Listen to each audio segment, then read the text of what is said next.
Hey, good morning. Hey, we've all had a coffee. You actually responded back to me. That's amazing. I appreciate that. Let's give a round of applause for everybody that makes an ANYCon available or possible, because I'll tell you, running a conference is no easy task, and having as many folks as you have here today in an awesome venue. Let's give a round of applause to everybody that made this possible.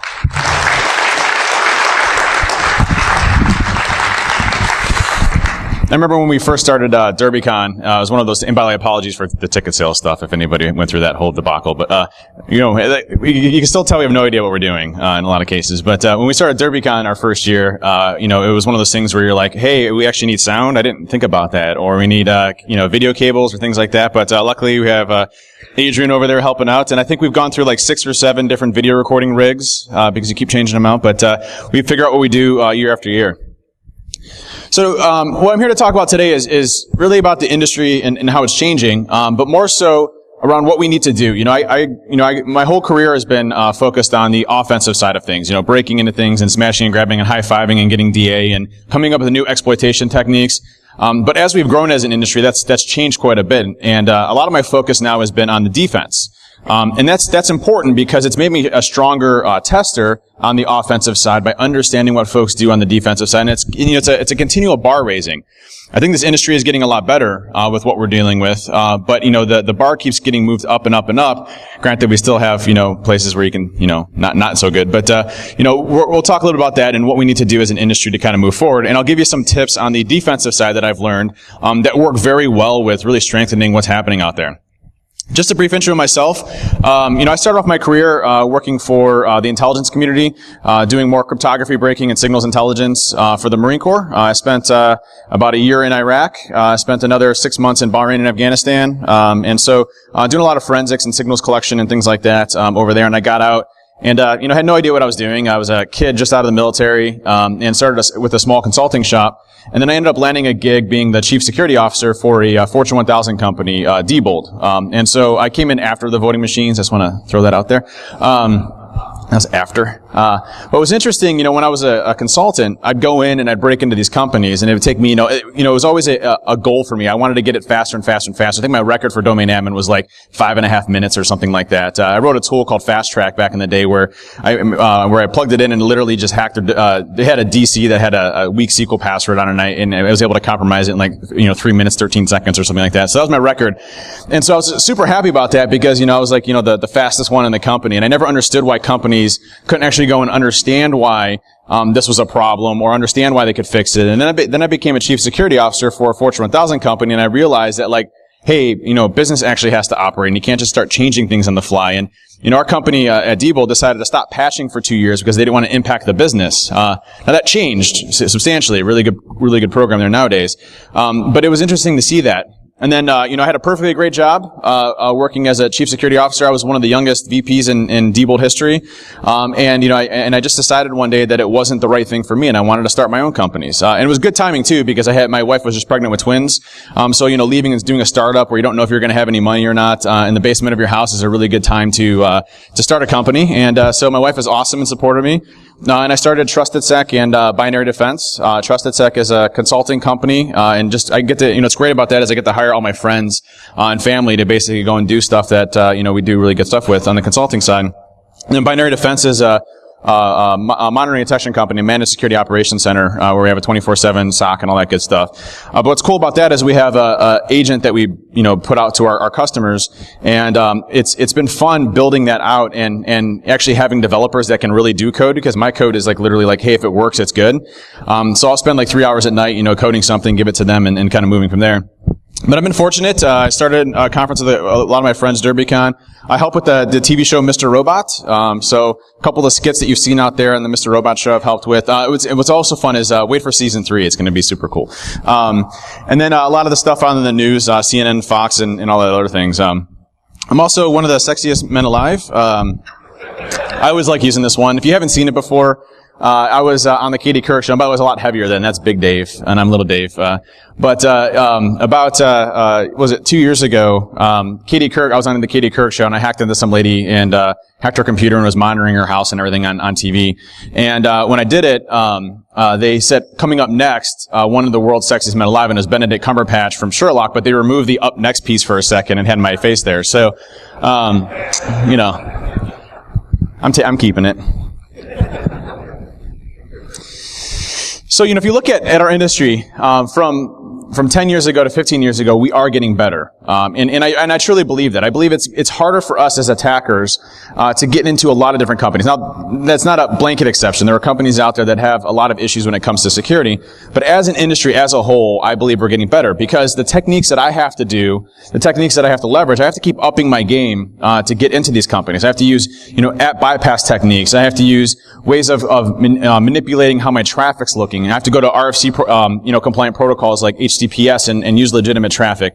I have to do things now that are much different than what I had to do 10 years ago. And it's happened very quickly. I would say probably over the past 5 to 6 years, we've taken some evolutionary jumps into how we're defending our networks. Now, again, it's not great all across the board, but there's a lot of promise in this industry, around getting better. And that's really because of you. I remember going to DEF CON 9, and there was 150 people at Alexis Park, and it's a bunch of folks just kind of talking around a pool. And now we have, 20,000 people at DEF CON. This industry is filled with so many different brilliant people that are trying to do different things, and figuring out different ways of just hacking around to get better at what we do on defense. And it's interesting because, we used to use, 10 years ago, fear, right? Fear was our big driver for getting permission because we didn't have the data that we had today. We didn't have WannaCry happening in the news and our CEO coming down saying, hey, how does this impact our business? We had to be like, hey, how many times have we heard Target, right? We've used Target for that was like 10 years ago, wasn't it? Or 8 years ago or 7 years ago. And we still use that, every single time. So we don't have to do that anymore. We don't have to use fear because I think if you look at the industry, we get it. We understand that as part of doing business and as part of doing IT and if we do technology, security has to be a part of that. Now, we might debate on the percentages that we need for funding or what we need to allocate and what's our return on investment and how do we get metrics around that to actually show our return. Those are all things that we're still getting mature with in our industry. But in most cases, we don't have to argue that fight anymore. We know that as part of doing business, as part of doing IT, security is now an industry that we need to focus on to get better at with what we're doing. If you look at the people, I've got to meet some of the most brilliant people out there, and we all work off of each other. We've created a firestorm of what we're dealing with today because, one person will release, some proof of concept code, and then the industry takes it and makes it into a full-fledged way of actually doing something. And we all learn off of each other. If you look at me, I remember sitting in the IRC chat rooms, on remote exploit when Mutz and the guys that before they started offensive security, asking in the chat room, hey, what's the first programming language I should learn? Oh, you should learn Python, and then they helped me groom to me where I'm at today. So we learn off of each other and we're like sponges. And it's really making this industry a lot better based on the collaboration that we have, people coming up and speaking. And I always hear, people talking about hey, I don't want to submit at DerbyCon because my stuff isn't good enough. That's not the case at all. If you've done something, your unique experience makes that a unique experience for you to be able to present that. And hopefully, people can take that over and make it better, as we go along. But the truth of the matter is we need to do better. We see a lot of attacks happening. We see a lot of things happening where we can't keep up with the pace of what's happening in the research market, in the industry itself, the underground market, and what we see kind of happening across the news. So there's a lot for us to do better with. And for me, this is kind of my mentality of how I think. Do something today that your future self will thank you for. And so for me, InfoSec is much more than just a job. It's something where I like to focus on and go home. It's funny because my kids go to bed at 8:30 or 9. I have a 9-year-old and twins that are 6. They go to bed at 8:30 or 9-ish, if I'm lucky. And then, my wife will go up and watch Judge Judy or something like that, whatever she watches. And then I'll go program for a few hours. And that's my release and that's my time that I get to, reflex my brain and everything else. And I like doing that, as part of not just a job, but having fun with what I'm doing. And so we have the ability to change things for the better, and we're already doing it. You're looking at medical devices that had security issues, and now they're building security into that, kind of. We have voting machines, hopefully, that kind of. We're getting there, right? We have a lot of work to do. Cars, kind of, right? We have a lot of things that we have to get better at as an industry, but they're at least talking about what we need to do from security. I mean, the fact that we have people on TV that are actually security people talking about things is an absolute amazing thing, instead of, an anchor talking about what WannaCry is and things like that. And so, you look at this industry, we have a lot of work to do, and everybody's a part of what that means. And so that comes from making it better. It comes from us learning from each and every one of us. And what's great about this industry, and I'll show you a video here. This is one thing that Jason Street did. And if you haven't seen it, it's the National Geographic Breakthrough. Was a really good series that Jason did about hacking into a bank and kind of showing what's happening out there. I think Jason puts it well of, listen, he's not an expert in everything. I'm not an expert in everything. But there's somebody in this industry that is. There's somebody in this industry that's really awesome at what they do and is especially unique at what they do. Let's leverage that to be able to go and do what we can. So here's a clip from Breakthrough that I thought was really cool. With over 20,000 hackers in one place, DEF CON's the perfect venue for them. I like how they have the prepare deep voice, by for the an way. It's upcoming like all bank scary. hack in Beirut, Lebanon. I mean, what's up? I thought you could break into anywhere. You couldn't even get in our hotel door. Screw you, man. Screw you. The beauty of this community is that I don't know all this in this one field, but I've got a friend who does. So what do you need? What do you want? Looks like a total drug deal, by the way. And, we're going all the way, so we're going to do the full penetration testing, everything, and full social engineering. Well, good news is I have an unpublished version of the social engineering toolkit where I just rewrote all the PowerShell injection techniques.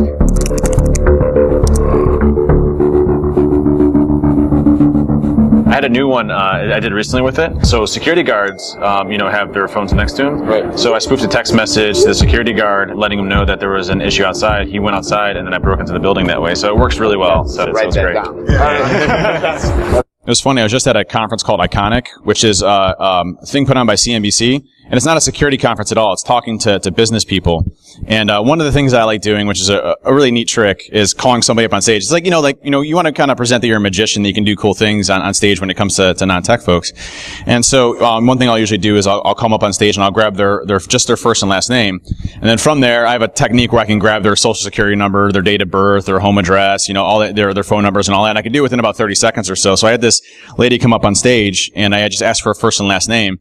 And she happened to be Russian, and I'm like, ooh, I don't know if I can pull Russian information, but she was a U.S. citizen, luckily, so I was able to pull her info. And so I grabbed all her info and I gave her her social security number. I showed it to her on stage. I didn't actually say her social security up on there, but I said, hey, are you 28 years old? She's like, yep, I'm 28. I'm like, you were born here. Yep. And she's like, so she started freaking out. She clammed up a little bit. I'm like, well, what's your phone number? I'm like, here's your phone number, right? And she's like, yeah, that's my cell phone. I'm like, do you have it with you? And she pulls it out, and I spoofed a number from her dad saying, hey, I'm in the hospital. Can you call me? And she looked at it and she looks at me and I'm like, that's just me. Don't worry. And so, that type of stuff is cool, obviously from a magic perspective, because, it shocks the whole audience. And I think I scared everybody there, but, actually I did scare everybody there. It's sweet and scary. What's up, dude? Dudes! Of all the hackers here, few know tech better. So a funny story about this one, they're recording, they didn't show this. I hope it comes in like the bloopers or outtakes. But when Darren came up, Darren and I are good friends, and so I went to give Darren a hug. And Darren was laughing, and he gave me a hug, and his tooth caught me right here. And so I had blood dripping down the side of my face. It was really bad. It was like a huge gash that was dripping blood everywhere. So it took 15 minutes for the blood to stop. And so now the whole joke is Darren's a vampire. And so if you look closely in the video, you'll actually see a gash on the side of my face, where Darren basically bit me in the eye. Darren Kitchen. We know you have some new stuff that's coming out. He's patented one of the most potent devices now in use, and brought several that aren't even on the market yet. So if you need to do any wireless on this engagement, this guy, Pineapple. Actually, it's on right now. My phone's connected to it. Check this out. So someone's already Turn off your Wi-Fi. Everybody turn off everything now. I won't do anything to you guys. But yeah, check this out. So we've got basically everyone in the vicinity. Oh my gosh. Right? So basically, man, this is a malicious access point. Think about it from this factor. People go to Starbucks all the time. They go to hotels. Right. When they join those networks, your computer records those settings. So next time you power your computer on, it's like, hey, is Starbucks here? Hey, is this hotel here? And that intercepts that and says, yep, I'm Starbucks. Connect to me. So if I was a band guy. So that was a fun one. It was cool to be able to do something like that for National Geographic, because they actually followed Jason around. And if you haven't seen it, it's a National Geographic's breakthrough. And they actually go and break into a bank. And it's funny because Jason, walks into a bank, and he actually, just no credentials whatsoever. He asked the tellers behind, he's like, hey, I need to plug a USB device in here because I'm doing an audit. And she's like, "Oh, I'm really busy right now." He's like, "No, it'll only take a second. Can you please move?"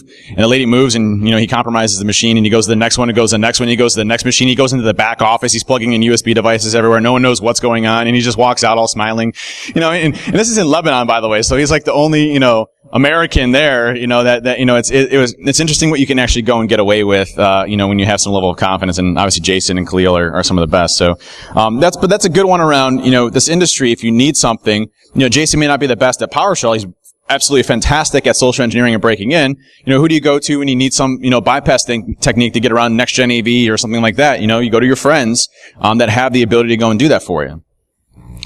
So as an industry, what we look at, and this is where it took me a lot of maturity in my career, is that offense isn't always the best answer to things.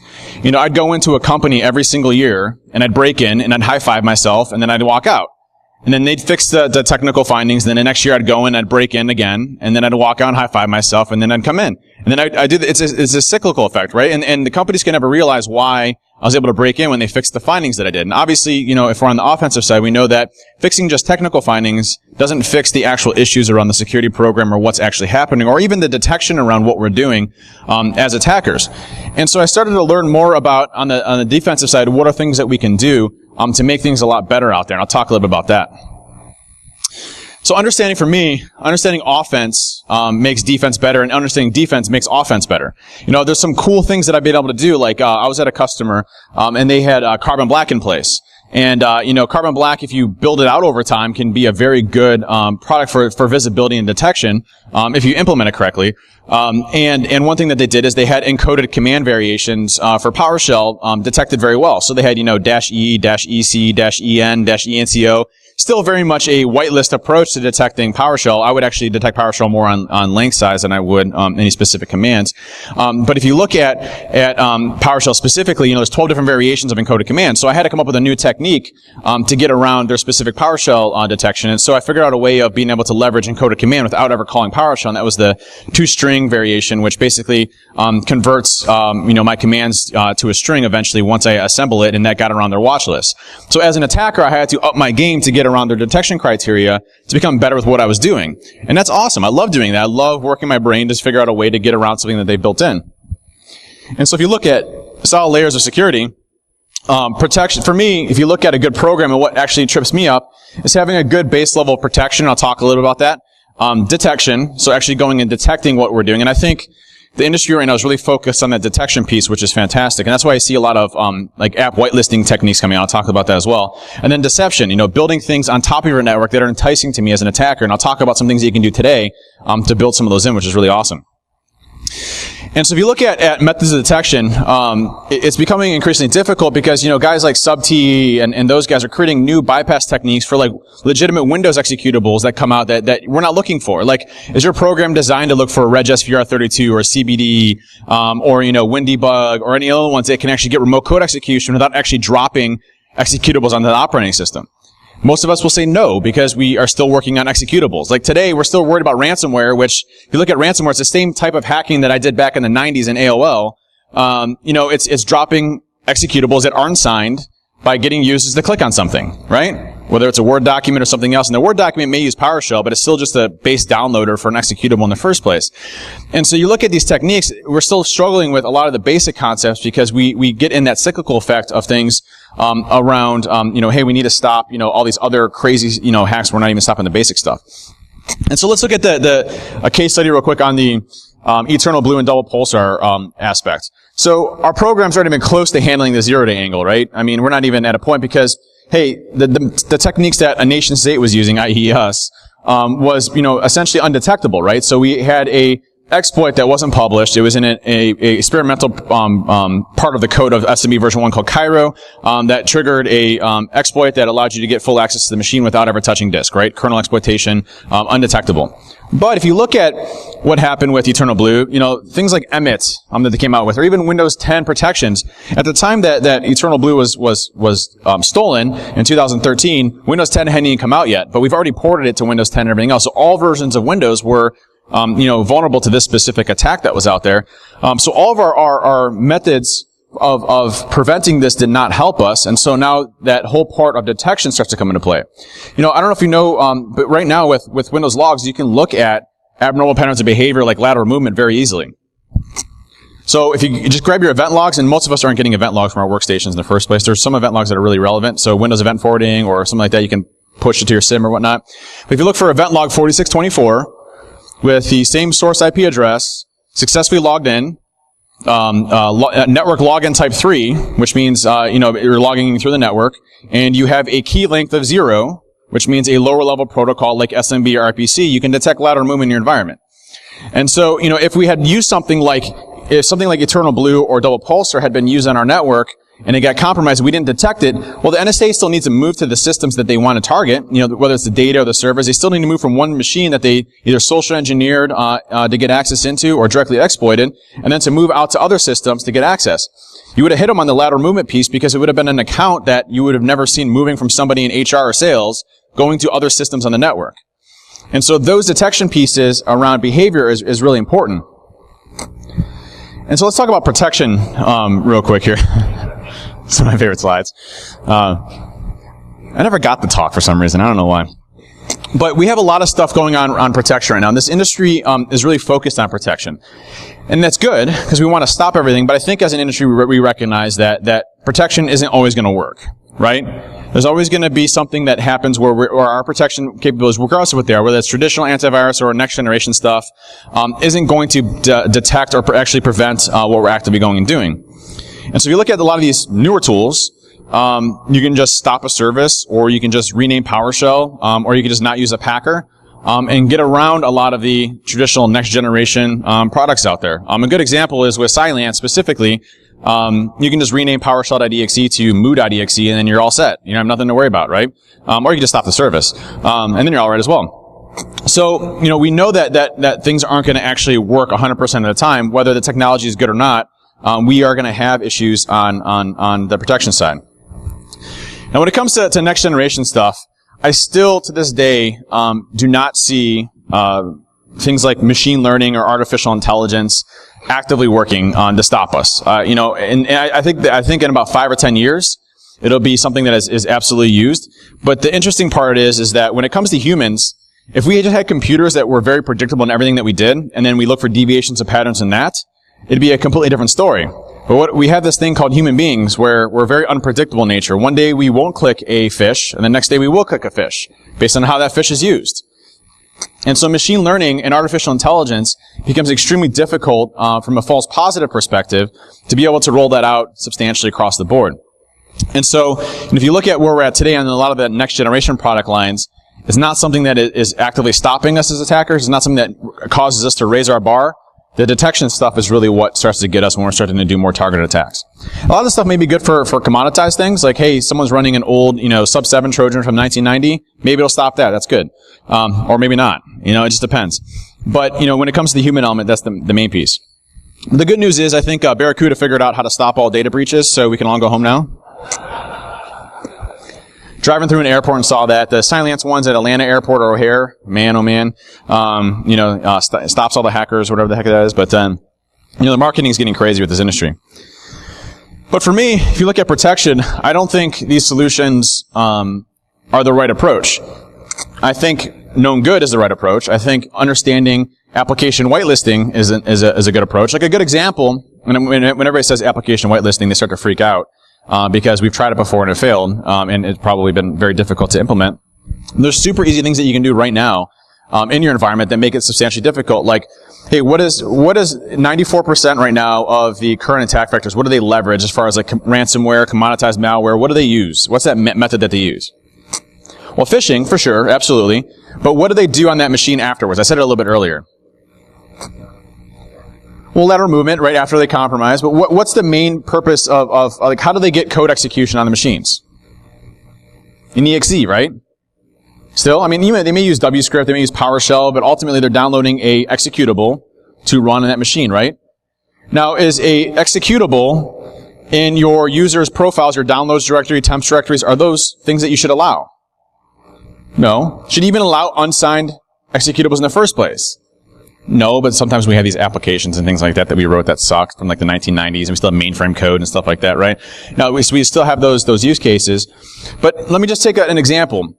94% of the infection rates that we see today come from unsigned executables. So if you take device guard or application whitelisting or app locker, and you just say, hey, block all 9 code signing executables in users' profiles, what does that do? Reduces 94% of the noise, right? So now you have a very easy way of being able to eliminate a lot of noise, and now let's start to focus on some of the cool stuff. And the fact that ransomware is still a problem is a problem, because ransomware is still using techniques that we used 10 years ago, 15 years ago, when I was, figuring out how to program, back in the day, and probably dressing up like that. Those are things that we find as a problem. Now, what's nice about it, if you implement application control very well, and if you notice, Microsoft's taking a huge stance on it, with Device Guard. Matthew Graber is doing some amazing work. If you're not following Matthew Graber, it's Manifestation on Twitter. He works at Microsoft now, came from FireEye previously to that, and he's been actually pushing Device Guard policies down that are super secure out of the box. Ones that actually take into account, app whitelisting techniques like CBD or tracker.exe or regsvr32, methods that you can get remote code execution and circumvent application whitelisting, but are out of the box shut down based on those device guard policies. So there are things you can do today to actually stop that and make it much easier. So if your protection goes out the window, what do you focus on next? And this detection piece of it is one of my favorites. This is where I have most of my fun nowadays, is figuring out detection patterns for really complex things. And they're usually really not complex at all. They're usually pretty easy. Now, there's obviously a big movement moving to the cloud. And we do cloud for everything else. In order for me in a security organization to accept cloud, I have to get either the same level of control or security or greater, right? Or visibility, right? Control, visibility, or protection or greater, right? The same or greater. Does everybody agree with that as an industry? We need to have the same controls or greater, right? Because you don't want to lessen your controls and have less security when you move to something like cloud, right? And the whole purpose of going to a cloud is making things easier, right? So hopefully they have better security. Well, interesting enough, I did an assessment on Office 365, and I took a look at what they call their Advanced Threat Protection (ATP). And what was interesting about this is it actually started off as a tiff, I guess is the best way of putting it, on Twitter. So a guy I know, Jose from CNN, had made a comment that like, hey, I just got this shady email, and the unsubscribe link would be cool if you put, code in the unsubscribe link, to compromise a machine. And someone responded back to him. I hadn't even seen it. Someone responded back to him and said, hey, Dave's been doing that for years. There's a couple talks that he did on that. And it's funny because I use it all the time. I'll send like 5 or 6 annoying emails about taking a survey. And then as soon as they hit the unsubscribe link, I compromise the machine, right? It's totally evil, right? But it works really well. And so, with that specific technique, I responded back and I said, it works really well. And, an individual from Microsoft, and, this is not a knock on Microsoft at all. They have to deal with a lot, when it comes in. And they have a lot of employees too. This isn't a knock in any way, shape, or form. But one of the guys, from Microsoft said, Microsoft's Advanced Threat Protection would have stopped this. And I responded back, and I actually just gotten off of a assessment where I was taking a look at Advanced Threat Protection, so I knew it inside and out. But I couldn't release any of the information. So I responded back and I said, hey, my understanding, my experience is it maybe would not have stopped this type of attack. It probably, would need a little bit more controls on the endpoints and things like that to actually stop this type of attack, and I wasn't trying to knock him or anything, just being very polite. And the guy responds back, he's like, oh, I see what you're trying to do. You're just trying to rep your crap products. So when something like that happens, you get the whole I've been wronged on the internet, thing, and it was a Friday, and I had whole plans for the weekend, right? I had some friends coming over for dinner, I was taking the kids out to baseball games, all that, all canceled. Got my black hoodie on, right?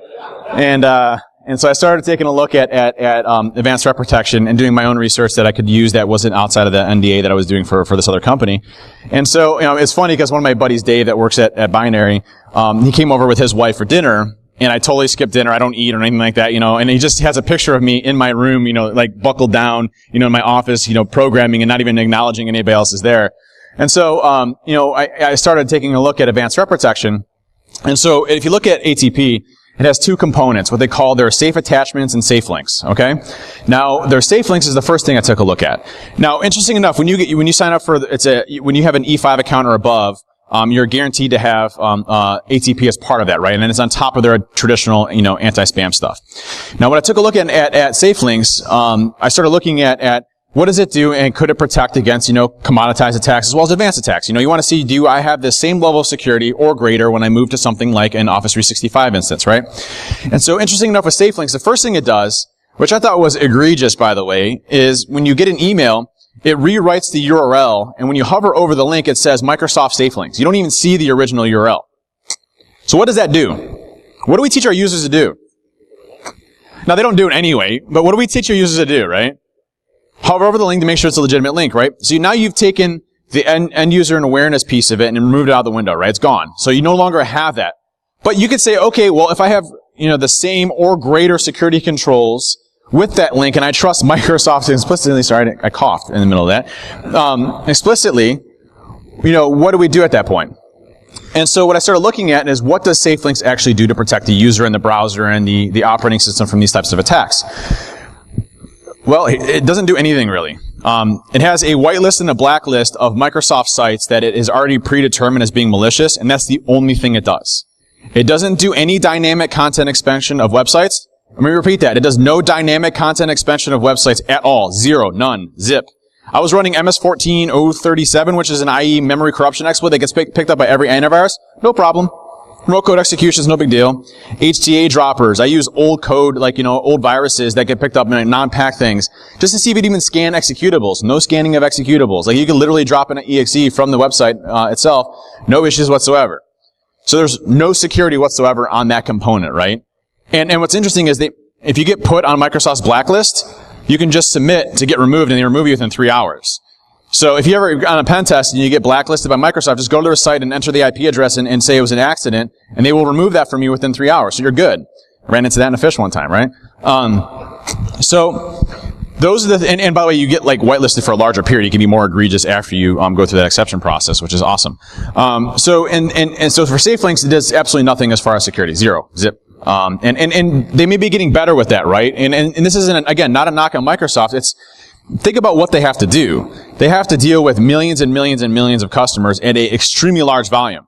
So if you're actually doing dynamic content inspection of all those sites before they're clicking out, think about the infrastructure that they need to have in order to support that. It's substantially huge, massive.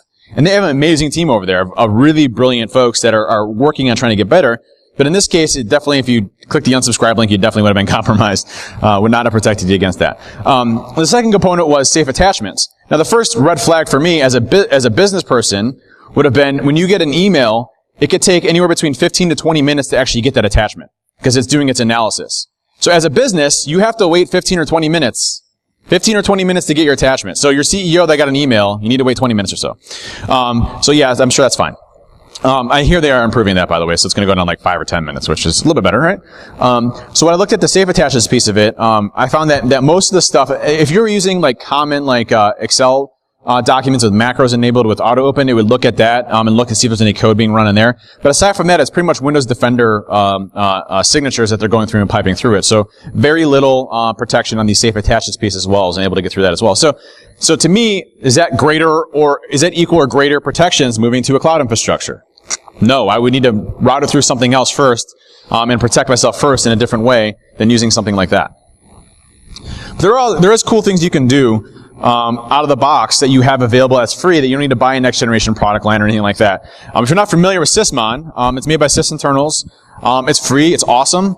There's actually Swift on Security has a Sysmon config that gives you a lot of details, but it's free from Microsoft. And there's so many things you can detect. You can detect Mimikatz, for example. Mimikatz spawns every time you launch Mimikatz, it imports vaultcli.dll. If it's coming from a process that's not within Windows or program files, it's probably a good indication that Mimikatz is being actively run in your environments.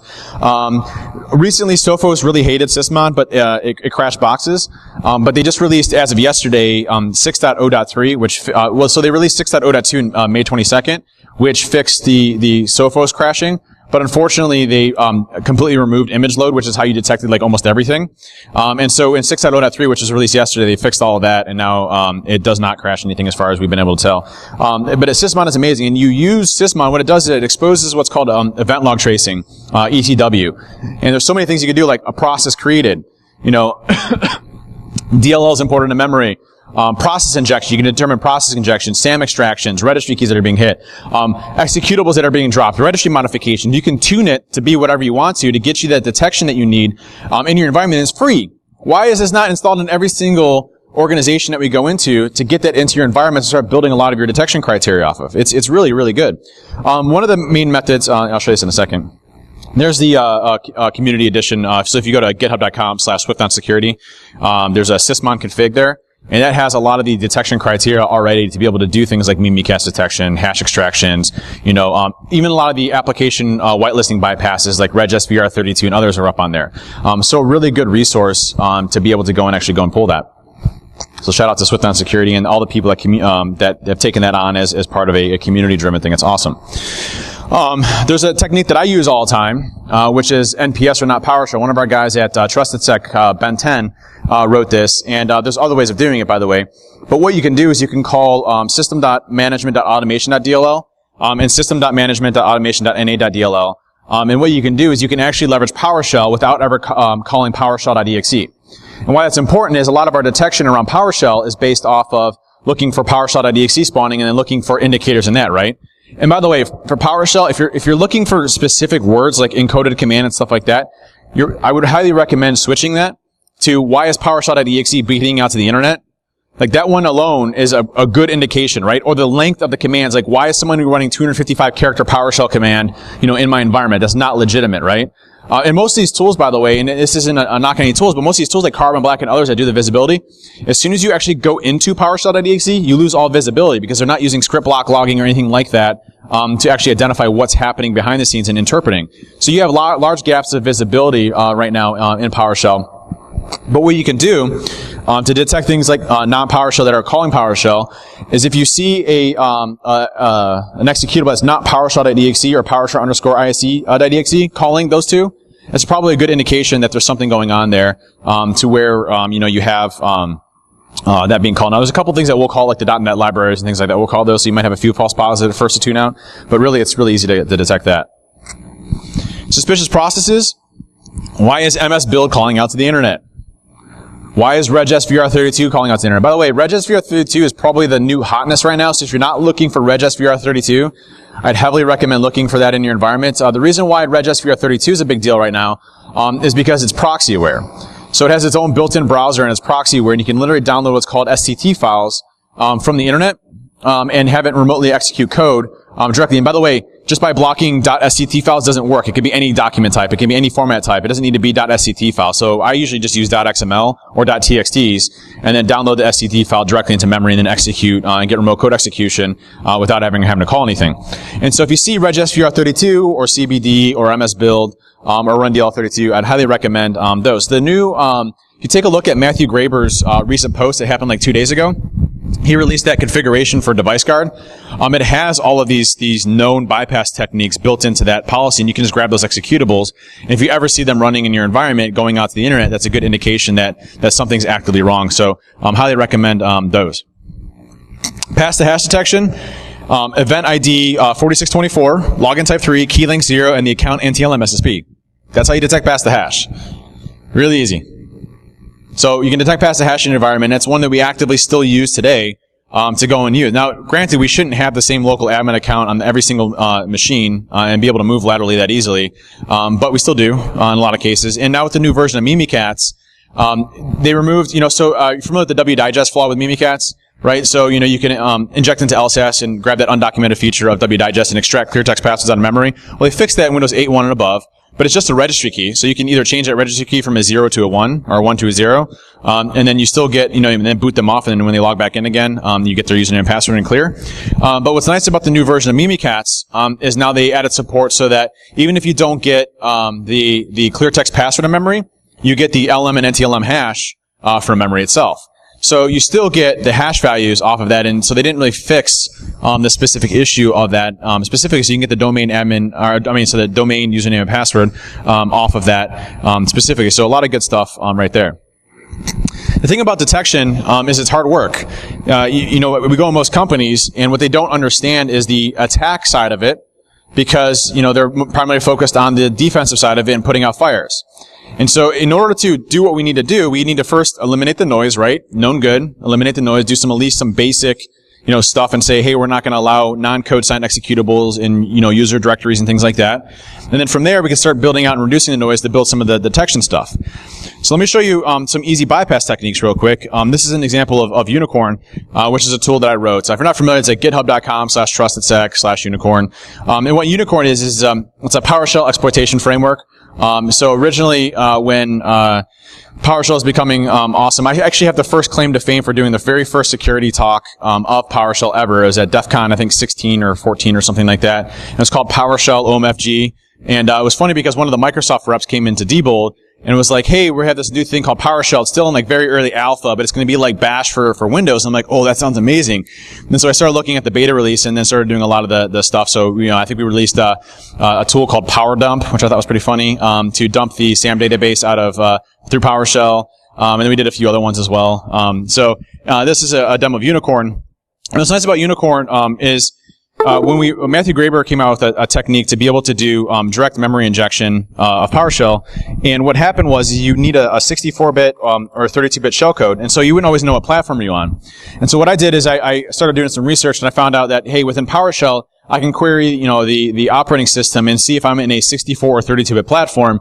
And if I'm in a 64-bit platform, downgrade my process to a 32-bit process, and then execute my shellcode with native 32-bit shellcode, so I don't have to store both of them and inject one, have it crash, and then inject another and have it work successfully.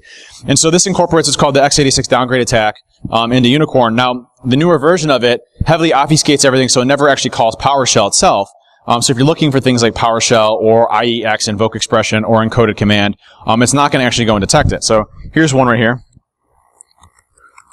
So I'm going to run Unicorn. And any cool hacker tool has to have ASCII art, and so the Unicorn has fiery eyes from it.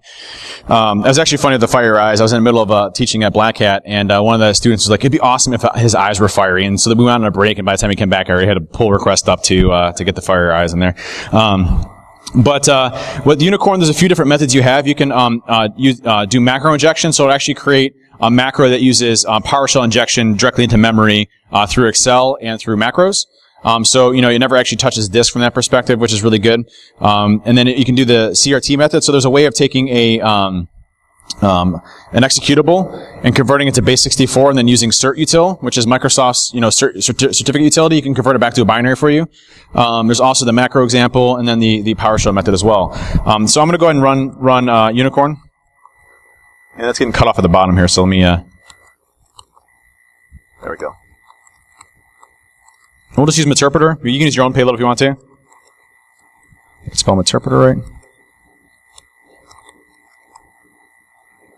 Man, I have coffee. All right, and we're going to generate our payload on our IP address, reverse payload on our IP address, and the port that we're going to come back on. Now, when this code gets generated, it generates two files. One is a unicorn.rc file, so it's a Metasploit RC file. You can just import and automatically create your listener and everything else.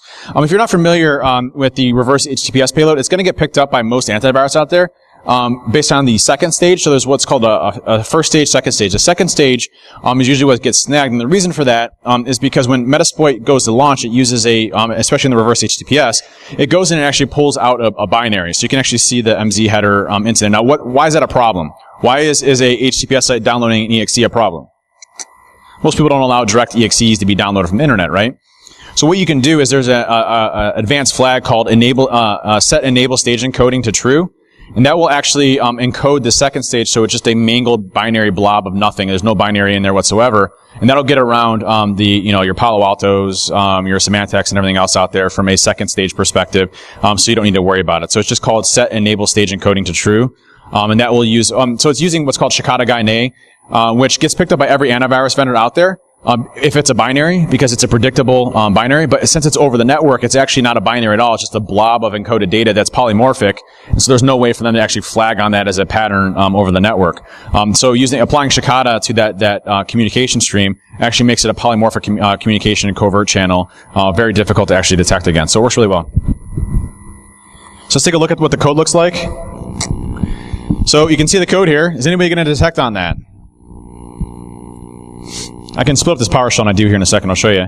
But I'm actually never ever calling encoded command, and I'm running encoded command stuff. And I also chunk up, if you see here, let me find the plus sign here. I chunk up the encoded command stuff, so you're doing automatic decoding of base 64 strings. It'll actually chunk it up so you can't actually look at what's actually happening there. So it becomes, different variation length and things like that, and different variable names.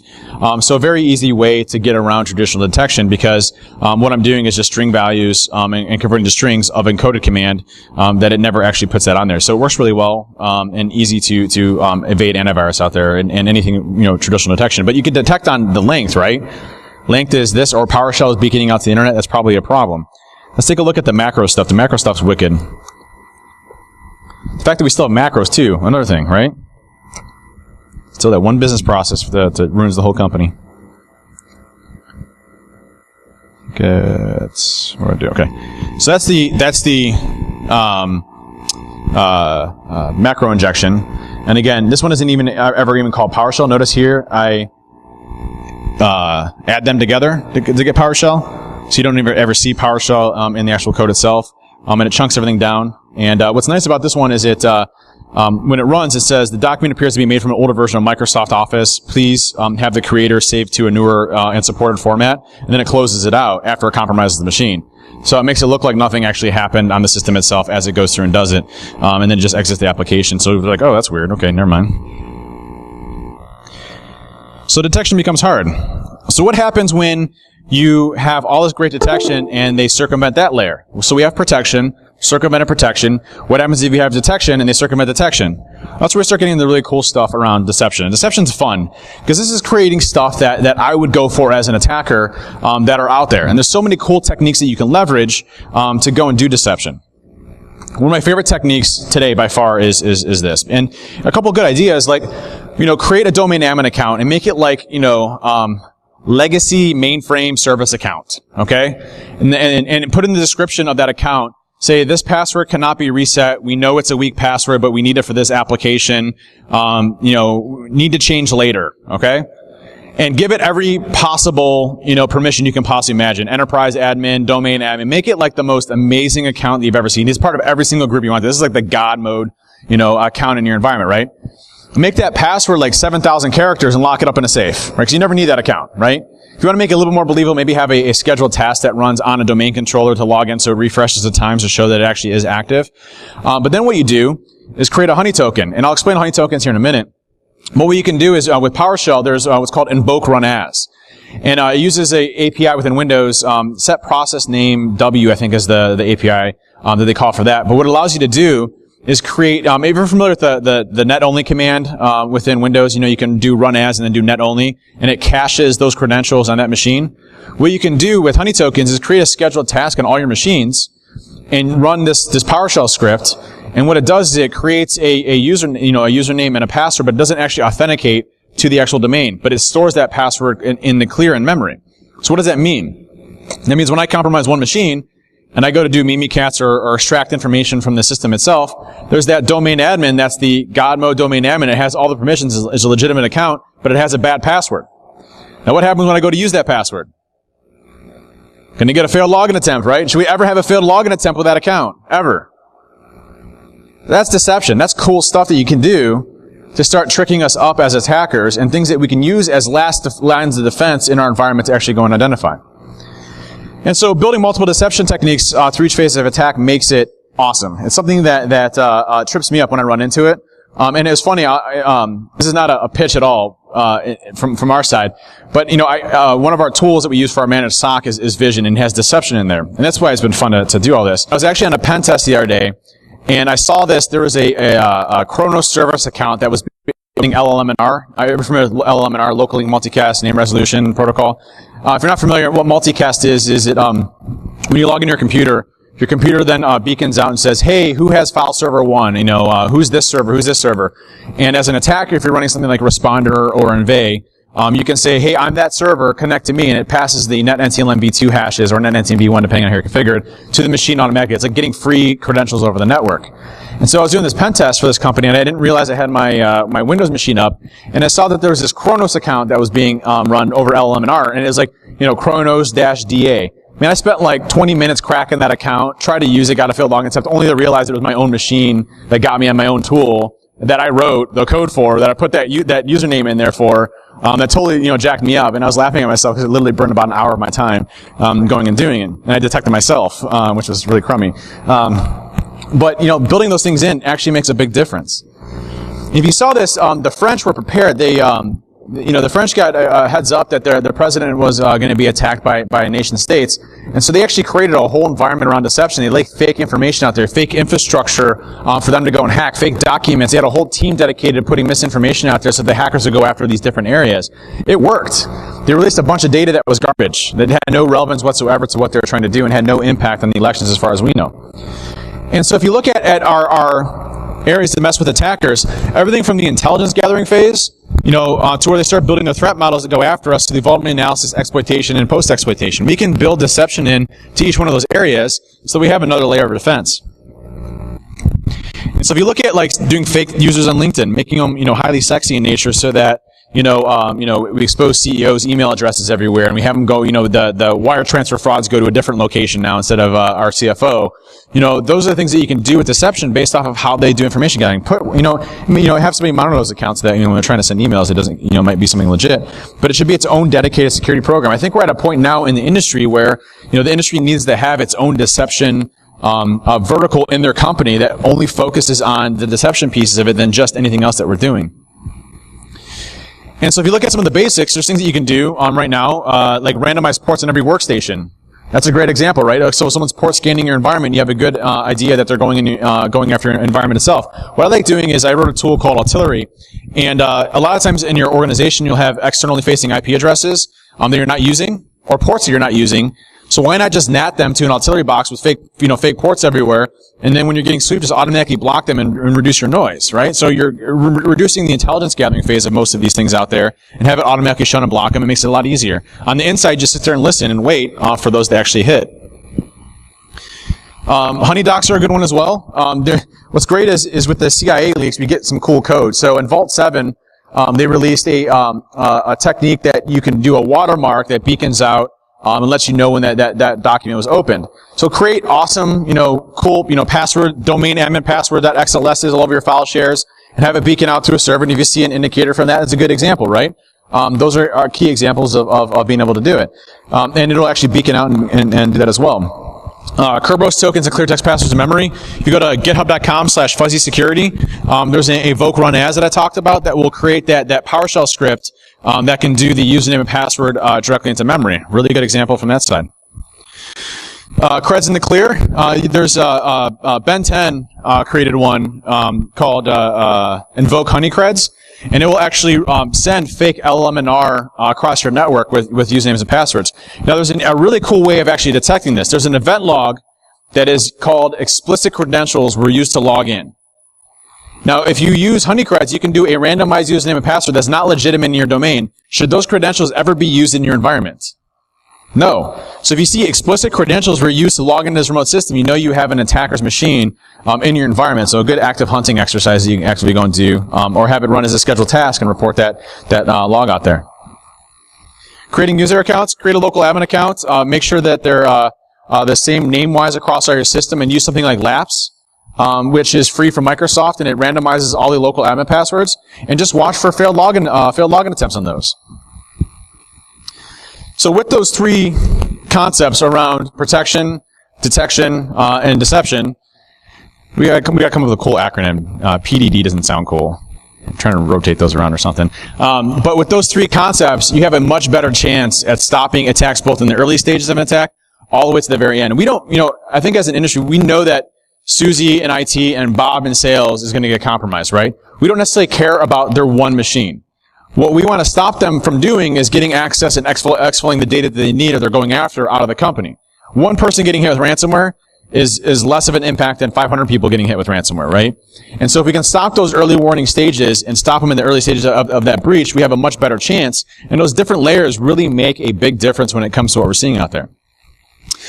The thing is that we need to learn from each other to do this. The industry of deception is getting pretty awesome. There's a lot of good people writing good things like Ben 10 and Fuzzy Security, a lot of the other ones.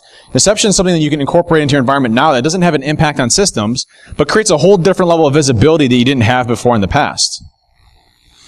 And so, last thing I'll cover with is just make a difference. Write some cool code around deception or detection. Find out a new detection criteria that you're seeing out there. Those are the cool things that you actively get to do. We detected this cool file list persistence methods where they would use PowerShell and MSHTA to use registry keys to maintain persistence in an environment without ever having to touch stuff on the disk. That's cool stuff, right? And we need to share that information and get it out so that people understand how to detect that stuff.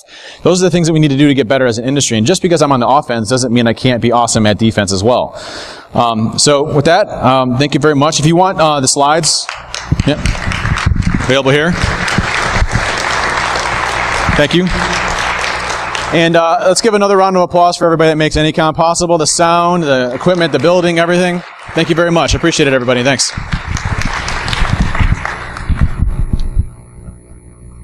That's it.